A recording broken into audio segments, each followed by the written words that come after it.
Good morning. My name is Grant Kramer, and I'm Professor Emeritus of the University of Nevada, Reno. Today, I'm going to start the first part of a series of videos on wine tasting. So we'll break up wine tasting into our abilities to smell and taste. We'll look at the physiology, the human physiology of that. We'll also go into the mechanics of how you pick up a glass and look at the wine and smell the wine and taste the wine. We'll give some examples of some wines that you can taste and some of the descriptors that one might use to taste those wines. So this will be an ongoing series. Hope you join us now for part one. Okay, so let's start with some wine tasting principles. So we'll first describe what's taste. We'll talk about flavor and aroma. So what is taste? It's the sense that distinguishes the sweet, sour, salty, bitter, and umami qualities. Umami coming from the amino acid glutamate. These are dissolved substances that come into contact with your taste receptors on the taste buds of your tongue. More about that in a moment. So salty and sour taste sensations are detected by ion channels. That's a particular kind of protein in the taste bud. And sweet, bitter, and umami tastes are detected with G protein coupled taste receptors. If we look at what we've classically known about taste, it was constructed by this taste map over probably about 100 years ago. If you look at your tongue, as we see in this picture here, bitterness was in the back of the mouth that could be detected on the back of the tongue, sourness on the sides of the tongue, and salty and sweet at the front of the tongue. In actuality, we now know that taste receptors are located all over the tongue. However, certain regions may be more sensitive to one type of taste over another region.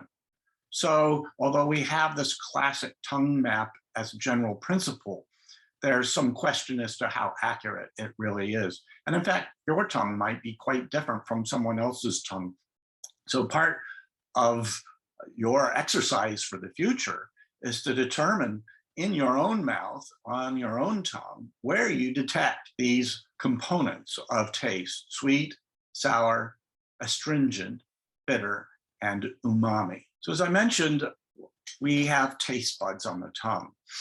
And in the center here, you can see a taste bud here. And that taste bud is made up of 5 types of cells and taste receptors. In the upper right-hand corner here, you can see that the 5 taste qualities are represented here by taste receptors in different cell types of the taste bud. And they are connected to a particular nerve here coming out of those cells that then eventually is going to your brain.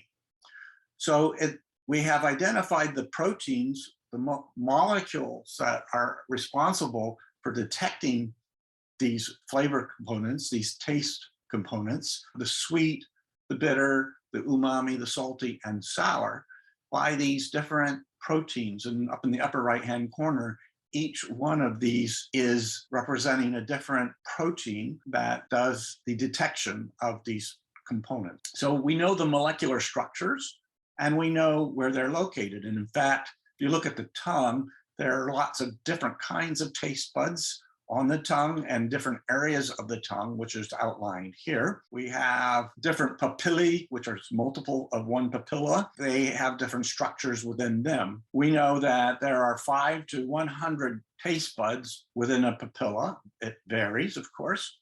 And there are approximately 2,000 to 5,000 taste buds on the tongue. People may vary in particular attributes of this. Some may have more or some may have less. What is flavor? So taste, along with smell and the physical effects of texture, pain, temperature, which is detected by the trigeminal nerve, determines what flavor is to us as humans. Smell is determined through the nose and the retronasal cavity. So we have aromas, volatile compounds coming through into the nose and stimulating the olfactory nerve here. And we have aromas coming through gustation. So we chew on that food, creating volatiles, which move to the back of the mouth and up into the retronasal cavity.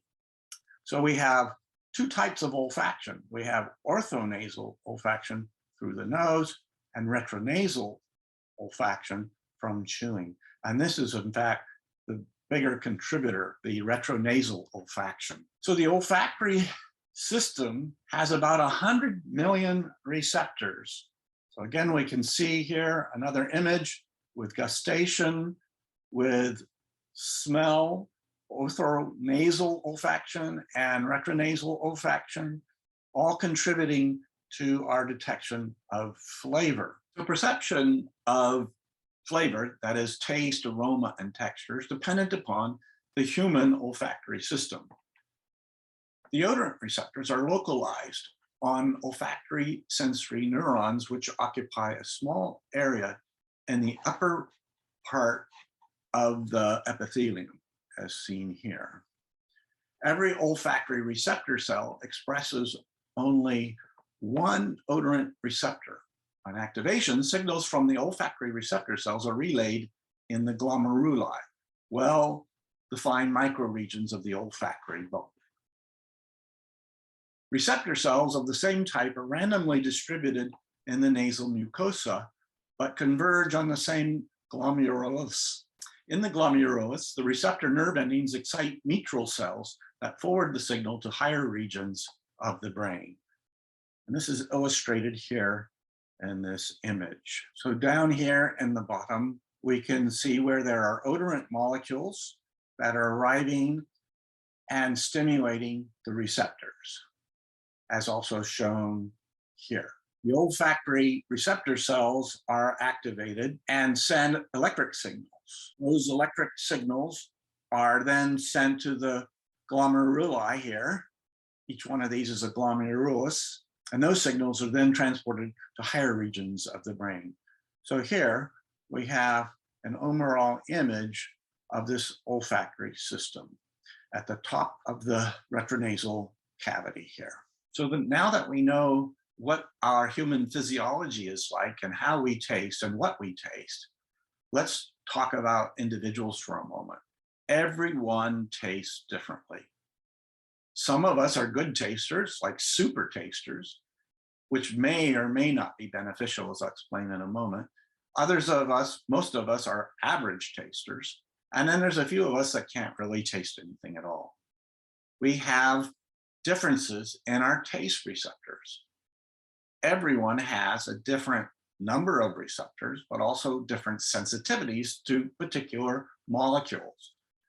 So everyone has a different threshold of detection of individual components.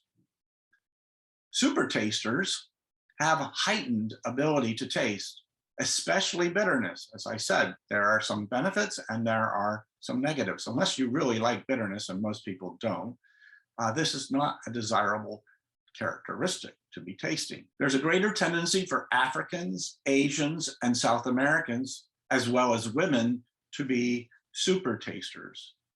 And about 25% of the people of European descent are super tasters. So there's quite a few of those people out there. I am not one of those.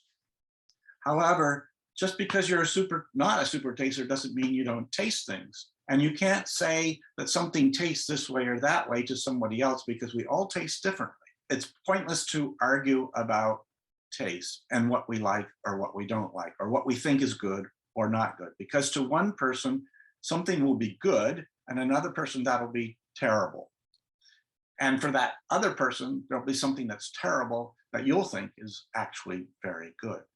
And we're both right. We are experts on our own likes and dislikes. So one final point here is that some odors or tastes can be good at a particular threshold level of detection, but awful at higher concentrations of that odorant.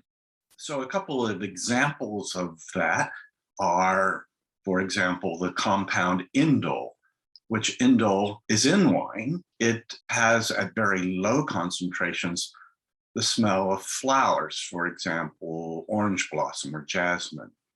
But at higher concentrations, it smells putrid, or as some people describe, like poop, because in fact, indoles are in very high concentrations in poop. So our perceptions of smell can be quite concentration dependent. Another molecule that is concentration dependent for smell is thio-terpenes. It is a compound that is odoractive for humans in the parts per trillion concentration. At very low concentrations, it might have the aroma of some tropical fruit. At a little bit higher concentrations, it has the aroma of grapefruit. It's one of the principal compounds that contributes to grapefruit aroma.